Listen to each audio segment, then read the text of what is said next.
Hello guys, ഇന്ന് നമുക്കില്ലേ നല്ല നാടൻ മത്തിക്കറി ഉണ്ടാക്കിയാലോ. ഇപ്പം മത്തിൻ്റെ സീസൺ ആയതുകൊണ്ട് തന്നെ എല്ലായിടത്തും മത്തി ഉണ്ടാവും അല്ലേ. അപ്പം നല്ല നാടൻ ടേസ്റ്റിൽ അടിപൊളി ഒരു മത്തിക്കറി ഉണ്ടാക്കാം. അപ്പം മത്തി ഏത് വേണമെങ്കിലും എടുക്കാം കേട്ടോ. കുഞ്ഞു മത്തി ആയാലും സാരമില്ല, കുറച്ച് വലിയ മത്തി ആയാലും സാരമില്ല കേട്ടോ.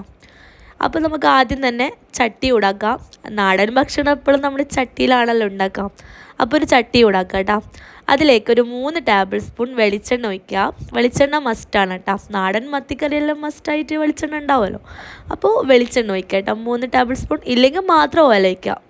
അപ്പോൾ വെളിച്ചെണ്ണ ഒഴിച്ച് നന്നായിട്ട് ചൂടായി വരുമ്പോൾ ഇതിലേക്കൊരു 1/4 ടീസ്പൂണ് കടുക് ഇട്ട് കൊടുക്കാം. കടുക് നന്നായിട്ടൊന്ന് പൊട്ടിക്കഴിഞ്ഞാൽ 1/4 ടീസ്പൂണ് ഉലുവയും കൂടി ചേർക്കാം കേട്ടോ. ഈ 2 ഫ്ലേവറും ഇതിൽ മസ്റ്റാണ്. എന്നിട്ട് നമുക്ക് ലോ ഫ്ലെയിമിലിട്ടിട്ട് ഇതിലേക്ക് നമുക്ക് ചെറിയ ഉള്ളി ചേർത്ത് കൊടുക്കാം കേട്ടോ. ഈ ഒരു മത്തിക്കറിയിൽ നല്ല ടേസ്റ്റ് കൂട്ടുന്ന സാധനം എന്ന് പറഞ്ഞാൽ ചെറിയ ഉള്ളിയാണ്. അപ്പോൾ ഒരു 10 ചെറിയ ഉള്ളി ചെറുതായിട്ട് കട്ട് ചെയ്തിട്ട് ചേർത്തിട്ടുണ്ട് കേട്ടോ. ഇനി ആ ചെറിയ ഉള്ളി നന്നായിട്ടൊന്ന് മിക്സ് ചെയ്തെടുക്കാം കേട്ടോ. ആ ഒരു കടുകിലേക്ക് എണ്ണയിലൊക്കെ നന്നായിട്ടൊന്ന് മിക്സ് ചെയ്തെടുക്കാം. അതിന് ശേഷം നമുക്കിതിലോട്ട് പച്ചമുളക് ചേർത്ത് കൊടുക്കാം. 2 പച്ചമുളകാണ് ചേർത്തിട്ടുള്ളത് കേട്ടോ. നീളത്തിൽ അരിഞ്ഞിട്ട് ചേർത്തിട്ടുണ്ട്. അതിൻ്റെ കൂടെ തന്നെ നമുക്കിതിലോട്ട് 1 ടീസ്പൂണ് ഇഞ്ചി വെളുത്തുള്ളി പേസ്റ്റ് ചേർത്ത് കൊടുക്കാം കേട്ടോ. അതിൻ്റെ കൂടെ തന്നെ ഒരു പിടി കറിവേപ്പിലയും കൂടി ചേർത്ത് കൊടുക്കാം. എന്നിട്ട് നല്ല പോലെ ഒന്ന് മിക്സ് ചെയ്തെടുക്കാം കേട്ടോ. ആ ഒരു ഉള്ളിയും പച്ചമുളകും എല്ലാം നല്ല പോലെ ഒന്ന് മൂപ്പിച്ചെടുക്കണം കേട്ടോ. അപ്പോൾ ഒരു മീഡിയം ഫ്ലെയിമിലിട്ടിട്ട് നമുക്കിത് നന്നായിട്ടൊന്ന് മൂപ്പിച്ചെടുക്കണം. ഉള്ളിൻ്റെ ആ ഒരു പച്ചമുളക്കം മാറി നന്നായിട്ടൊന്ന് മൂത്ത് വരണം കേട്ടോ. അപ്പം മാത്രമേ നമ്മുടെ കറി നല്ല ടേസ്റ്റ് ഉണ്ടാവുള്ളൂ. അപ്പോൾ ഇതിലേക്ക് നമുക്ക് ആവശ്യത്തിനുള്ള ഉപ്പും കൂടി ചേർത്ത് കൊടുക്കാം. എന്നിട്ട് ഉപ്പും കൂടി ഇട്ടിട്ട് നന്നായിട്ടൊന്ന് 2 മിനിറ്റ് മീഡിയം ഫ്ലെയിമിൽ ഒന്ന് മൂപ്പിച്ചെടുക്കാം കേട്ടോ. പെട്ടെന്ന് വാടിക്കിട്ടും. ചെറിയ ഉള്ളിയല്ലേ, പെട്ടെന്ന് വാടിക്കിട്ടും കേട്ടോ. അപ്പോൾ ഇതാ ഉള്ളിൻ്റെ പച്ചമണക്കം മാറിയിട്ടുണ്ട്. ഇനി ഇതിലേക്ക് നമുക്ക് തക്കാളി ചേർത്ത് കൊടുക്കാം കേട്ടോ. ഒരു വലിയ പഴുത്ത തക്കാളി ചേർത്തിട്ടുണ്ട്. അപ്പോൾ ഇത് ചെറുതായിട്ട് കട്ട് ചെയ്തിട്ട് ചേർക്കാം കേട്ടോ. അങ്ങനെ അതും കൂടി ഇട്ടിട്ട് നല്ല പോലെ ഒന്ന് ഇളക്കി മിക്സാക്കി എടുക്കുക. നല്ല പോലെ ഒന്ന് ഇളക്കി കൊടുക്കുക കേട്ടോ. അതിന് ശേഷം നമുക്കിത് മൂടി വെച്ചിട്ട് മീഡിയം ഫ്ലെയിമിൽ തന്നെ ഒരു 2 മിനിറ്റ് മൂടി വെച്ചിട്ട് വേവിക്കണം കേട്ടോ. അപ്പോൾ മൂടി വെച്ചിട്ട് നന്നായിട്ട് നമ്മുടെ തക്കാളി നന്നായിട്ട് സോഫ്റ്റ് ആയിട്ടുണ്ട്. 2 മിനിറ്റിന് ശേഷം നമ്മുടെ തക്കാളി നല്ലോണം സോഫ്റ്റ് ആയിട്ടുണ്ട് കേട്ടോ. അതിന് വേണ്ടിയിട്ടാണ് മൂടി വെച്ചിട്ട് വേവിക്കുന്നത് കേട്ടോ. അപ്പോൾ ഇതുപോലെ സ്പൂണിൻ്റെ തവി കൊണ്ട് ഇതുപോലെ ഒന്ന് ഉടച്ചു കൊടുത്തു കഴിഞ്ഞാൽ പെട്ടെന്ന് നമ്മൾ ഉടഞ്ഞു വരും. അങ്ങനെ ഉള്ളിയും തക്കാളിയും ഒക്കെ നന്നായിട്ട് ഉടഞ്ഞിട്ടുണ്ട് കേട്ടോ. അപ്പോൾ മൂടി വെച്ചുകൊണ്ട് തന്നെ പെട്ടെന്ന് ആവി കയറിയിട്ട് നന്നായിട്ടൊന്ന് സോഫ്റ്റ് ആയിട്ടുണ്ട്. ഇനി ഇതിലേക്ക് നമുക്ക് പൊടികൾ ചേർത്ത് കൊടുക്കണം കേട്ടോ. നല്ലപോലെ ഒന്ന് ഇതുപോലെ ഒന്ന് ഉടച്ചതിന് ശേഷം നമുക്കിതിലേക്ക് പൊടികൾ ചേർത്ത് കൊടുക്കാം. 1/4 ടീസ്പൂൺ മഞ്ഞൾപ്പൊടി ചേർക്കാം കേട്ടോ. പിന്നെ വേണ്ടത് മുളക് പൊടിയാണ്. നമ്മളിപ്പോൾ മത്തി മുളകിട്ടാണല്ലോ ഉണ്ടാക്കുന്നത്. അപ്പോൾ 1.5 ടേബിൾ സ്പൂൺ മുളക് പൊടി ചേർത്ത് കൊടുക്കാം കേട്ടോ. അപ്പോൾ അതും കൂടി ചേർത്തിട്ട് നമുക്ക് നല്ല പോലെ ഒന്ന് ഇളക്കി മിക്സാക്കി എടുക്കാം. അതിൻ്റെ ആ ഒരു പച്ചമണം മാറുന്നത് വരെ 1 മിനിറ്റോളം നമുക്ക് ലോ ഫ്ലെയിമിലിട്ടിട്ട് നന്നായിട്ടൊന്ന് മൂപ്പിച്ചെടുക്കണം കേട്ടോ.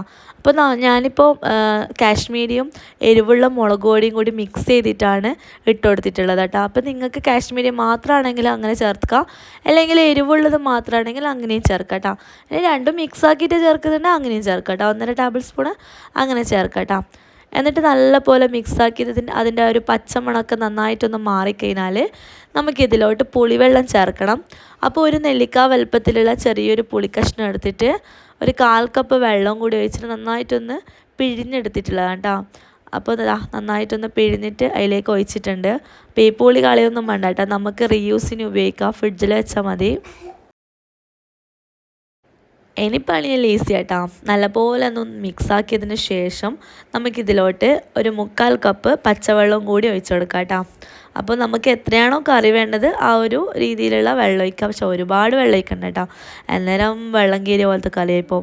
നല്ല കുറുകിയ ചാറോട് കൂടിയിട്ടുള്ള കറിയല്ലേ നമുക്ക് വേണ്ടത്. അപ്പോൾ 1/4 കപ്പ് വെള്ളം ഒഴിക്കാം കേട്ടോ. ഇനി ഇത് നന്നായിട്ടൊന്ന് തിളപ്പിക്കണം കേട്ടോ. ഹൈ ഫ്ലെയിമിലിട്ടിട്ട് ഈ ഒരു കറി നമുക്ക് നന്നായിട്ടൊന്ന് തിളപ്പിക്കണം. ഒരു 2 മിനിറ്റ് നന്നായിട്ടൊന്ന് തിളഞ്ഞ് വരണം കേട്ടോ. ആ ഒരു എണ്ണയൊക്കെ നന്നായിട്ടൊന്ന് തെളിഞ്ഞ് നല്ലോണം ഒന്ന് തിളച്ച് വന്നു കഴിഞ്ഞാൽ ഇതിലോട്ട് നമുക്ക് മീൻ കഷ്ണങ്ങൾ ഇട്ട് കൊടുക്കാം. അപ്പോൾ ഇതാ 2 മിനിറ്റ് ഹൈ ഫ്ലെയിമിൽ നന്നായിട്ടൊന്ന് തുറന്ന് വെച്ചിട്ട് തന്നെയാണ് തിളപ്പിച്ചെടുത്തിട്ടുള്ളത്. അപ്പോൾ ഇതാ നന്നായിട്ട് കറിയും ഒന്ന് ജസ്റ്റ് ഒന്ന് കുറുകിയിട്ടുണ്ട്.